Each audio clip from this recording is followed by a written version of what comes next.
আল্লাহ, সে আল্লাহ যাকে আমি দুনিয়াতে একটি মুহূর্তের জন্য ভুলে যাইনি।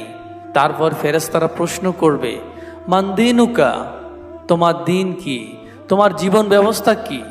যদি সে ব্যক্তি নেককার হয় তবে বলবে, দিনী আল ইসলাম, আমার দিন হচ্ছে ইসলাম, যার উপর সদা আমি অটল থাকার চেষ্টা করেছি, কখনো বিচ্যুতি হলে ইস্তেগফার করেছি। তখন ফেরেশতাদ্বয় মুস্কি হেসে প্রশ্ন করবে, মান হাজার রাজুল, এই ব্যক্তিকে? মৃত ব্যক্তি যদি নেককার হয় তাহলে বলবে, নবিয়্যিনা মুহাম্মাদুর রাসূলুল্লাহ, তিনি আমাদের প্রিয় নবী হযরত মুহাম্মদ সাল্লাল্লাহু আলাইহি সাল্লাম। এই প্রশ্নের উত্তর শুনে ফেরেশতাগণ বলবেন, আপনি মুহাম্মদ সাল্লাল্লাহু আলাইহি সাল্লামকে কিভাবে চিনতে পারলেন? এর আগে তো কখনো আপনি দেখেননি।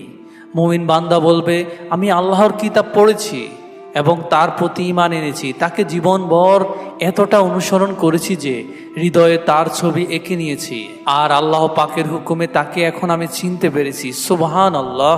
প্রত্যেক মানুষকে মৃত্যুবরণ